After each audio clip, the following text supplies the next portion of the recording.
오늘 우리에게 주시는 하나님의 말씀은 신약성경 마태복음 5장 43절로 48절 말씀입니다.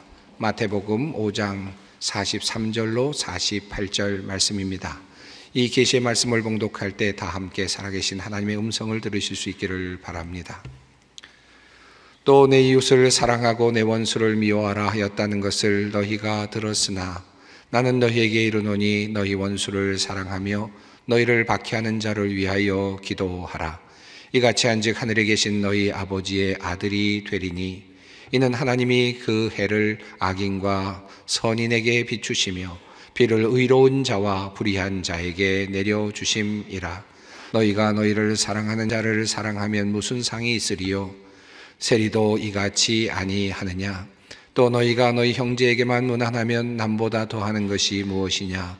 이방인들도 이같이 아니하느냐? 그러므로 하늘에 계신 너희 아버지의 온전하심과 같이 너희도 온전하라. 아멘. 어제 제가 잘 아는 한 분이 저에게 사진 몇 장을 보내주셨습니다. 용산에 있는 전쟁 기념관에서 찍으신 사진이었습니다. 한 곳 바닥에 새겨진 글귀가 그 사진에 선명하게 보였습니다. 그 글귀의 내용은 이러했습니다. 평화를 원하거든 전쟁을 기억하라 라고 하는 그런 글귀였습니다. 6.25 전쟁이 발발한 지 73년째가 되는 날입니다. 그날도 주일이었으니까 오늘 특별히 이 기념일의 느낌이 조금 다르게 다가오기도 합니다. 당시 성도들은 예배당에서 예배를 드리고 나서 북한이 남침을 했다라는 소식을 들었다고 합니다. 아마 73년이 지났으니까 그날의 그 느낌을 가지고 계시는 분들이 많지는 않으실 것 같습니다. 기억하십니까, 여러분? 이 가사 이즈랴 어찌 우리 이 날을 조국을 원수들이 짓밟아 오던 날을 맨주먹 붉은 피로 원수를 막아내어 발을 굴러 땅을 치며 의분했던 날을. 아마 여러분 기억하시는 분들이 꽤 계실 것입니다. 제가 학창시절에 6.25 전쟁을 기억할 때마다 참으로 분노했던 그날의 느낌이 살아나는 이 노래를 부르면서 북한의 만행을 기억했던 적이 있었습니다. 어떻게 동족을 향하여서 그렇게 총을 겨눌 수 있었을까? 어떻게 동족을 향하여서 탱크를 몰고 내려올 수 있었을까? 북한은 이미 치밀한 준비 끝에 1950년 6월 25일 새벽 4시 20분 남침을 개시하였습니다. 이후 정전협정이 체결된 53년 7월 27일까지 3년 1개월 2일간 한국 이 땅에서는 전쟁이 이어졌습니다. 얼마 전에 우리가 코로나를 겪었는데 코로나로 고생했던 약 한 3년여의 기간 정도였던 것 같습니다. 그곳에서 수많은 사람들이 죽고 또 그 과정에서 수많은 사람들이 실종되고 또 가정을 잃어버리는 일들이 일어났습니다. 소련이 추산한 바에 따르면 북한에서만 113명이 사망을 하였고 그리고 남북이 합하여서 250만 명의 사망자가 발생했다라고 기록되어 있습니다. 사망한 군인만도 한국군이 13만 명, 유엔군이 4만 명에 이릅니다. 20여만 명의 전쟁 미망인이 발생하였고 10만의 전쟁 고아가 발생하였습니다. 그리고 1천여만 명의 이산 가족들이 만들어졌습니다. 엄청난 국가의 재난이 일어난 것입니다. 그럼에도 불구하고 북한은 지금도 호시탐탐 남한 정복의 야욕을 버리지 않는 것 같습니다. 최근에는 핵무기까지 개발하는 그런 일이 일어났습니다. 이러한 북한을 우리가 어떻게 해야 할까? 그렇게 남침을 해오고 수많은 사람들을 살상하고 이 나라를 폐허로 만들어 놨고 그리고도 여전히 그 남침의 야욕을 버리지 않고 있는 이 북한을 어떻게 해야 할까 하는 그런 생각이 종종 들곤 합니다. 지금도 사실은 정전 상태이죠. 휴전 상태입니다. 남북이 대치하고 있는 상태입니다. 이들을 어떻게 하면 좋을까 하는 그런 과제가 늘 우리 앞에 놓여 있습니다. 저희 집만 하더라도 저희 외조부께서 6.25 전쟁 당시에 지원병으로 나갔다가 그만 목숨을 잃으셨습니다. 우리 가족의 입장에서만 보더라도 북한은 우리의 원수임에 틀림이 없습니다. 우리 주님께서는 우리들에게, 특별히 우리 그리스도인들에게 이러한 원수들을 어떻게 대하라고 하시는가 하는 질문을 한번 놓게 됩니다. 사실 오늘이 6.25 전쟁이 발발한 날이어서 6.25 한국 전쟁 기념주일로 지키기 때문에 이런저런 이야기를 하고 있습니다만은 우리 주위에는 지금도 끊임없는 우리를 죽이려고 하고 있는, 우리에게 피해를 주는 원수들을 만날 때가 있지요. 우리의 삶 속에서도 그와 같은 개인적인 원수들을 만날 때가 많이 있습니다. 아마 여러분에게도 그런 원수들이 아마 있을 것이라 생각합니다. 사기와 속임수로 그만 우리 집의 모든 재산을 잃게 만든 그런 못된 사람들이 있습니다. 정말 나에게 원수 같은 그런 존재가 있습니다. 거짓말과 선동으로 나를 지옥으로 몰고 간, 도저히 용서할 수 없을 것 같은 그런 사람들이 있습니다. 정말 원수 같은 사람들이 있지요. 내가 저 사람만큼은 이 세상에서 벌 받는 것 꼭 좀 보고 싶다라고 생각되는 그런 사람들이 종종 우리 마음속에 있습니다. 제가 일부 예배 때 제 속에도 그와 같은 원수들이 사실은 있다라고 말씀을 드렸더니 여러분이 많이 놀라시는 듯한 눈치였습니다. 어찌 거짓말을 할 수 있겠습니까? 그러나 인간이기에 누구에게나 그와 같은 그런 힘든 사람들이 있을 것입니다. 다만 저의 안에 있는 원수 중에는 우리 소망교회 성도님들은 안 계십니다. 그러니까 안심하시기 바랍니다. 전에 우리 원로 목사님께서 원수를 사랑하라고 하는 설교를 하셨더니 그 설교를 들으시고 어떤 분이 집으로 가셔서 아내에게 잘해 주셨다라고 하는 이야기를 예화로 하셨는데, 어쩌면 원수들이 사실은 가까이에 있을지도 모를 일입니다. 이런 원수들, 사실은 정말 죽이고 싶고 정말 용서하고 싶지 않은 그런 원수들이 사실 우리 마음속에 존재합니다.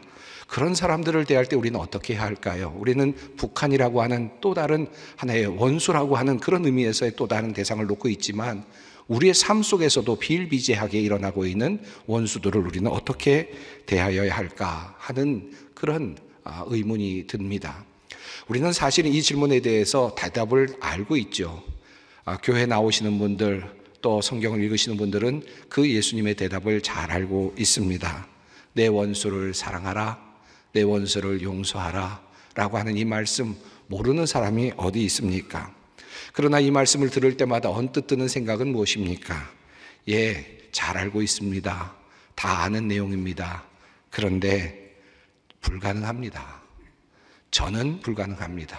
특별히 저만큼은 안 되겠습니다. 이것이 우리들의 공통적인 마음이 아닐까 하는 생각이 듭니다.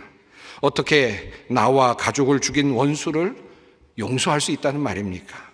나의 딸을 성폭행하고 죽이고 그것도 모자라서 시신을 모두 도륙하고 절단하고 유기한 그런 사람을 내가 어떻게 용서할 수 있단 말입니까? 얼마든지 우리는 용서할 수 없는 그런 사람들에 대해서 하나님 앞에 절규하듯 말할 수 있을 것입니다. 사실 예수님의 이 명령은 무거운 명령입니다. 우리가 실천하기 정말로 어려운 그런 명령입니다. 그럼에도 불구하고 늘 이 명령이 우리 앞에 놓여 있는 것을 우리는 잘 알고 있습니다. 사실 오늘 본문의 말씀은 산상수훈으로 알려져 있는 본문 말씀이죠. 예수님께서는 제자들을 부르시고 갈릴리에서 함께 활동을 하시다가 갈릴리의 어느 언덕인 것 같습니다마는 그 언덕에서 제자들을 향하여서 또 그곳에 모인 모든 사람들을 향하여서 하나님의 나라의 말씀, 하늘의 진리의 말씀에 대해서 선포하셨습니다. 이 말씀은 예수님을 따르고 있는 제자들을 향한 말씀이었고 또 예수님을 앞으로 따를 수많은 제자들을 향한 주님의 말씀이기도 했습니다. 이 산상수훈에는 특별한 예수님의 이야기 형식이 하나 드러나는데 바로 이 형식입니다. 무엇이라 하는 것을 너희가 들었으나 나는 너희에게 이르노니 라고 하는 표현 양식입니다. 이것은 과거의 율법을 통하여 그들이 들어왔던 하나님의 말씀, 그리고 그들이 나름대로 해석해왔던 해석의 틀을 다시 상기시키시면서 다시 교정해 주시고 바로잡아 주시는 예수님의 특별한 의미 있는 말씀이라고 할 수 있습니다. 산상수훈에는 이와 같은 표현의 양식이 6번 이어서 등장합니다. 그래서 이것을 학자들은 6개의 대립명제라고 그렇게 따로 떼어서 부르기도 합니다. 살인하지 말라 하는 말을 너희가 들었으나 형제에 대하여 나는 너희에게 말한다. 형제에 대하여 노하는 자마다 이미 심판을 받았느니라 라고 말씀하시는 이 장면에서 이제 율법은 살인을 금지하지만 예수님께서는 분노하는 것조차 금하십니다. 율법은 간음하지 말라라고 말하였지만 예수님은 음욕을 품는 것조차 금하셨습니다. 율법은 거짓 맹세하지 말라라고 명령했지만 예수님은 맹세 자체를 금하시죠. 율법은 이혼 증서를 허용하면서 이혼을 허용하시지만 예수님은 음행의 사유 없이는 이혼을 허락하지 않으십니다. 율법은 과도한 보복을 금하지만 예수님은 보복 자체를 하지 말라고 그렇게 말씀하십니다. 그리고 마지막으로 오늘 본문에 나오는 것처럼 내 이웃을 사랑하고 내 원수를 미워하라는 이 율법의 말씀을 예수님께서는 다시 고치셔서 내 원수까지 사랑하라 라는 말씀으로 바꾸어 말씀하여 주십니다. 또 내 이웃을 사랑하고 내 원수를 미워하라 하였다는 것을 너희가 들었으나 나는 너희에게 이르노니 너희 원수를 사랑하며 너희를 박해하는 자를 위하여 기도하라. 앞서 말씀드린 대로 우리는 이러한 주님의 말씀 앞에서 사실 당황스럽습니다. 그리고 받아들이기 어렵습니다. 인간으로 불가능해 보이는 것을 주님께서는 우리에게 요구하고 계신다라고 하는 생각이 듭니다. 어떻게 우리가 이 원수를 사랑할 수 있다는 말입니까? 이 예수님의 말씀의 의도 그리고 목적을 분명하게 바르게 이해하기 위해서 먼저 예수님께서 하신 모든 말씀 그 마지막에 있는 마무리하는 이 결론의 말씀을 먼저 살펴볼 필요가 있습니다. 그 말씀은 이렇습니다. 그러므로 하늘에 계신 너희 아버지의 온전하심과 같이 너희도 온전하라. 예수님께서 산 위에서 하신 모든 말씀들, 특별히 6개의 대립명제로 되어 있는 이 모든 말씀들을 한마디로 요약하는 말씀이시면서 동시에 예수님께서 앞서 가르치신 모든 내용들에 가지고 있는 의도를 설명하고 계시는 그런 말씀입니다. 하나님의 온전하심과 같이 아버지의 온전하심과 같이 너희도 온전하라 라는 말씀입니다.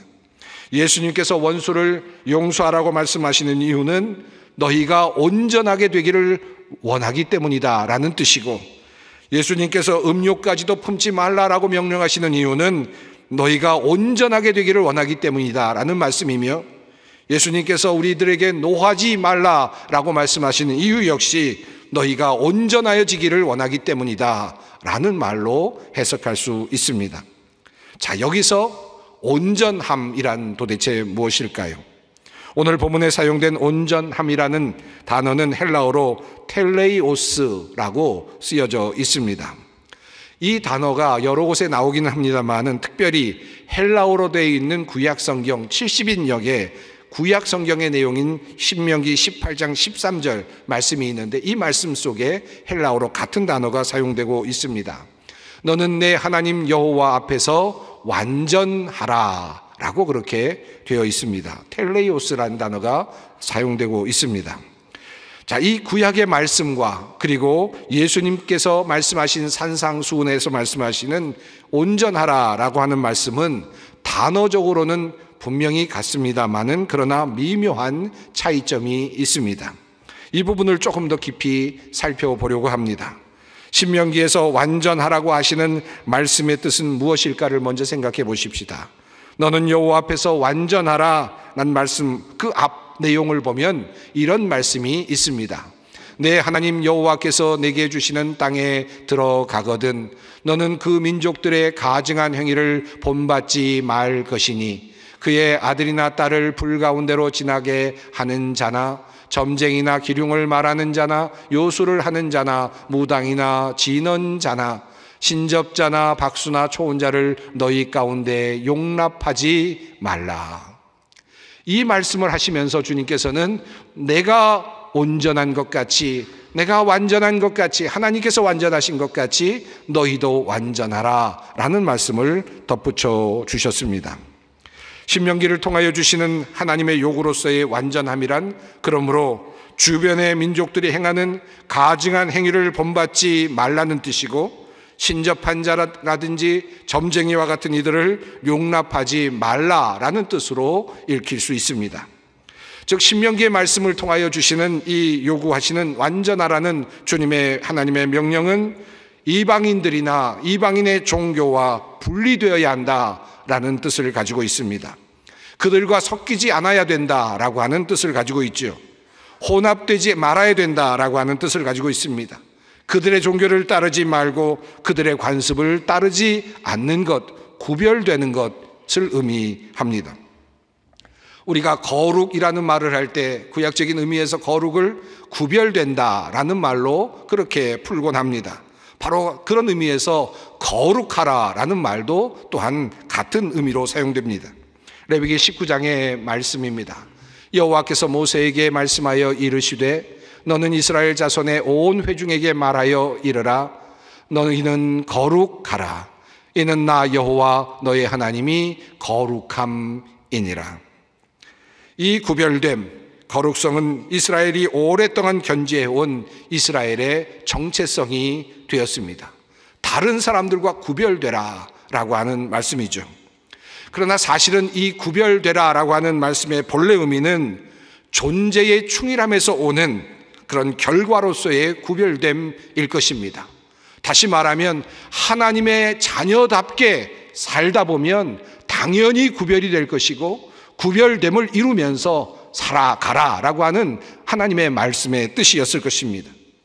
그러나 구약에서 이 말씀을 읽어 내려가던 많은 사람들은 그 하나님께서 말씀하시는 존재의 충실함에 대하여 생각하기보다는, 그 존재의 충실함으로부터 나타나는 구별됨이라는 결과를 생각하기보다는 결과라고 하는 양태, 결과라고 하는 형식만을 주목하곤 하였습니다. 그저 나름대로 율법을 따라서 행동하고 또 장로들의 유전을 따라서 행동하면서 무엇이 거룩한 것이며 무엇이 거룩하지 않은 것인지를 구별하는 일들을 해나가기 시작했습니다. 무엇이 속된 것인지를 구별해 가기 시작했습니다. 특별히 이와 같은 권한을 종교인들이 가지기 시작했습니다.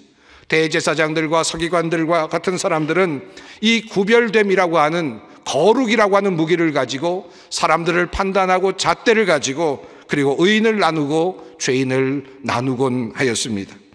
그리고 그들은 무엇이 거룩한 것이며 무엇이 속된 것인지 그것을 끊임없이 판단해 나갔습니다. 결국 예수님께서 이 땅에 오셨을 때 그들은 그 잣대를 가지고 예수님을 몰아갔지요. 그들이 보기에 예수는 하나님을 모독하는 자요, 그들이 보기에 예수는 성전을, 거룩한 성전을 헐겠다고 말하는 참으로 불경한 자요, 죄인들과 함께 식사를 나누는 그런 자요, 그런 다른 구별이 보이지 않는, 그들이 보기에 구별됨이 보이지 않는 그런 삶을 살아가고 있는 그런 존재였습니다. 그러나 반면 그들은 자신들을 사람들 앞에서 내세우면서 거리에서 큰 소리로 기도하는 것을 즐겨하였고, 사람들 앞에서 자선을 베푸는 모습을 보여주기를 즐겨하였습니다. 그리고는 그들은 그것을 거룩이라 말하기 시작했습니다. 그들은 그것을 가리켜서 거룩성이라 말하기 시작했습니다. 예수님께서 그러한 사람들을 향하여서 외식하는 자여라고 외치셨고 책망하셨을 때, 독사의 자식이라고 책망하셨을 때 주님께서는 그들이 가지고 있는 형식만 남은 그와 같은 거룩을 보고 계셨기 때문이었을 것입니다. 자, 그렇다면 예수님께서 마태복음에서 말씀하시는 온전함이란 무엇입니까? 이미 구약에서 사실은 말씀하셨던 바로 그 내용의 본질을 꿰뚫어 보여주시는 그런 예수님의 말씀이었습니다. 주님께서 산상수훈에서 말씀하시는 이 온전함이란 하나님의 성품, 하나님의 마음에까지 깊이 파고 들어가는 그런 단계를 의미합니다. 다시 말하면 영적으로 더 깊이 성숙해져서 하나님의 마음에까지 이르는 상태를 말하고 있습니다. 앞서 말씀드린 것처럼 존재의 충실함을 통해서 드러나는 모습, 그것이 바로 온전함이라 할 수 있겠습니다. 그런 관점에서 우리가 눈여겨보아야 할 말씀은 45절의 말씀입니다. 이같이 한즉 하늘에 계신 너희 아버지의 아들이 되리니 이는 하나님이 그 해를 악인과 선인에게 비추시며 비를 의로운 자와 불의한 자에게 내려주심이라. 성경에 나오는 아들이 된다라는 말은 비유적으로 해석이 되는 말이죠. 해당 당사자의 성품과 정체성을 함축하는 경우들이 있습니다. 바나바를 위로의 아들이라고 부르고 야고보와 요한을 우레의 아들이라고 하고 유다를 멸망의 자식이라고 하고 그리고 바리새인들과 서기관들과 같은 사람들을 주님께서는 독사의 자식이라고 그렇게 부르셨습니다. 주님께서는 너희 원수를 사랑하며 너희를 박해하는 자를 위하여 기도하라 라고 말씀하신 후에 너희가 이같이 한즉 하늘에 계신 너희 아버지의 아들이 되리라 라고 말씀하셨습니다. 그리고 이어서 말씀하시기를 이는 하나님이 그 해를 악인과 선인에게 비추시며 비를 의로운 자와 불의한 자에게 내려주심이라 라고 말씀하셨습니다. 하나님은 어떤 분이신가? 라고 하는 질문, 어떤 하나님의 아들이 되는 것인가? 라고 하는 질문에 대하여 우리가 알고 있는 하나님, 그 하나님은 바로 선인과 악인에게 공평하게 비를 내려주시는 아버지이시다 라고 하는 말씀입니다. 그분의 아들이 된다라고 하는 말씀입니다. 여기서 예수님께서 말씀하시는 온전함과 구약에서 이스라엘 백성들이 이해한 아주 부분적으로 이해했던 온전함이 완전히 차별이 되고 있음을 발견하게 됩니다. 예수님께서 말씀하시는 이 온전함은, 하나님의 온전함은 하나님의 마음을 온전히 품는 단계를 의미합니다. 그 하나님은 어떤 분이십니까? 악인과 선인 모두를 품으시고 기다리고 계시는 하나님. 물론 최후의 심판이 있을 것입니다마는 그러나 그 심판이 이를 때까지 모두에게 같은 비를 내리시고 선한 사람들에게도 같은 태양을 내리시고 또 부족한 사람들, 죄인들에게도 같은 태양의 빛을 내리시는 그와 같은 동일하신 하나님, 그 하나님, 그분의 아들이신 주님은 그래서 이 땅에 오셨습니다. 죄인들에게까지 다가오셨죠. 그리고 장녀들과 식사를 나누셨습니다. 세리들과 함께 식사하셨습니다. 더럽고 냄새나는 이들과 함께 하셨고 병들고 귀신 들린 사람들과도 함께 하셨습니다. 모든 사람들에게, 선한 자나 악한 자들에게도 동일하게 대하시는 하나님의 모습으로 예수님께서는 이 땅에 오셨습니다. 그리고 그 주님께서는 그러한 하나님의 완전함에 주님의 자녀들이 이르기를 원하고 계십니다. 마태복음에 따르면 앞서 함께 살펴본 온전하라는 단어가 한 번 더 19장에서 사용되고 있는 것을 확인하게 됩니다. 여기서 율법을 다 지켰다고 말하는 한 부자에게 주님께서 이렇게 말씀하시지요. 예수께서 이르시되 내가 온전하고자 할진대 가서 내 소유를 팔아 가난한 자들에게 주라. 그리하면 하늘에서 보화가 내게 있으리라. 여기에서도 주님께서는 온전함이라는 단어를 하나님의 마음에 닿는 고차원적인 영적인 성숙의 단계로 표현하고 계십니다. 이러한 영적인 성숙, 존재의 충실함은 결국 구별을 되게 만드는 것이죠. 자, 다시 6.25 전쟁이라는 주제로 돌아가 봅니다. 우리는 우리의 원수를 과연 사랑할 수 있습니까? 인간적으로 생각하면 우리는 도저히 불가능한 일입니다. 나에게 해를 끼친 원수를 어떻게 용서할 수 있습니까? 어떻게 잊을 수 있습니까? 우리는 못합니다. 하지만 주님께서는 하나님의 자녀들에게 용서하라, 원수를 사랑하라 라고 그렇게 말씀하십니다. 그리고 한 가지 말씀을 덧붙여 주셨습니다. 너를 박해하는 자를 위해 기도하라 라고 부탁하십니다. 저는 종종 이 말씀을 읽으면서 저의 삶에 적용해 볼 때가 있습니다. 원수 용서가 안 됩니다. 솔직한 말씀입니다. 이 원수 사랑이 안 됩니다. 정말 사랑할 수 없습니다. 그런데 한 가지, 그럼에도 불구하고 한 가지는 할 수 있겠다라고 생각되는 하나가 있는데 그것은 원수를 위하여 기도하는 일입니다. 때로는 원수를 위하여 기도하다가 원수에 대한 또 다른 저주를 또 할 때도 있기는 합니다만은, 그러나 그럼에도 불구하고 원수를 위하여 기도하는 일, 그래도 그것만큼은 할 수 있지 않을까. 그리고 그것이 내가 원수를 사랑할 수 있는 방법이 아닐까, 내가 원수를 용서하는 방법이 아닐까, 그런 생각을 하곤 합니다. 사실 이 원수 사랑, 참 원수들이 이것을, 우리가 원수를 사랑하는 이유는, 또 원수를 위하여 기도하는 이유는, 그렇게 하면 원수들이 선하고 친절하게 바뀔 것이라고 믿기 때문도 아닙니다. 그들은 변하지 않을 수도 있습니다. 그러나 우리가 이렇게 하고자 하는 것은 주님께서 원수를 사랑하라고 우리에게 명령하셨고, 그리고 그 명령처럼 주님께서는 그런 삶을 우리들 앞에서 살아내 보여주셨기 때문입니다. 그리고 그것이 바로 모든 선한 이와 악한 이에게 고르게 비를 내려주시는 하나님의 마음에 우리도 조금 더 가까이 가는 일이 될 것이기 때문입니다. 우크라이나 그리고 러시아의 전쟁 과정의 결과를 우리는 지금 보고 있습니다. 땅을 차지하기 위해서 1km를 전진합니다. 수많은 사람들이 그 과정에서 죽어나갑니다.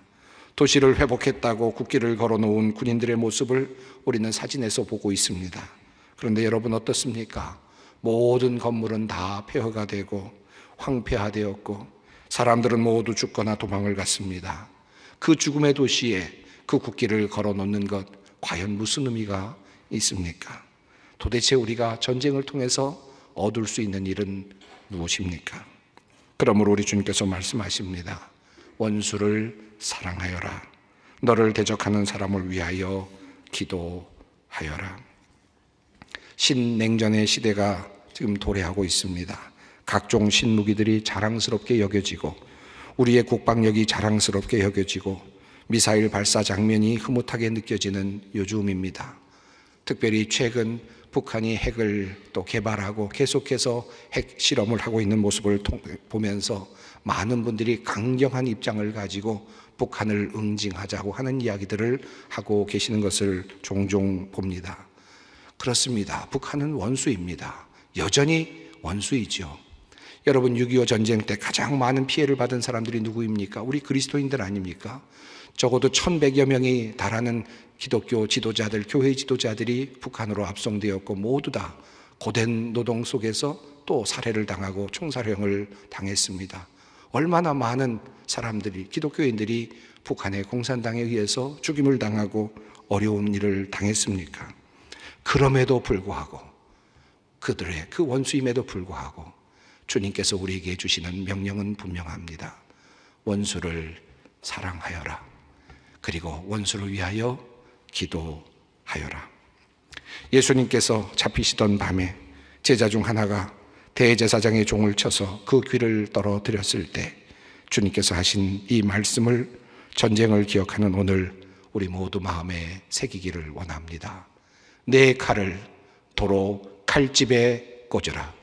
칼을 가지는 자는 다 칼로 망하느니라. 기도하겠습니다. 거룩하신 하나님, 주님은 우리와 다르신 분이시며 구별이 되시는 분이십니다. 하지만 주님께서는 우리와 같이 미천하고 죄 많은 우리를 구하시고자 주님의 아들을 내어 보내주셨습니다. 그리고 하나님의 아드님이신 예수님께서는 죄인들과 함께 하시며 세리와 창녀들과 함께 하시며 그들에게도 복음을 전하셨습니다. 악인과 선인에게 고르게 비를 내리시는 하나님의 넓으신 마음을 우리가 품게 하시옵소서. 그리하여 이 땅에 하나님의 평화, 하나님의 나라를 이루어가는 주님의 아들과 딸들이 되게 하여 주시옵소서. 예수님의 이름으로 기도드립니다. 아멘.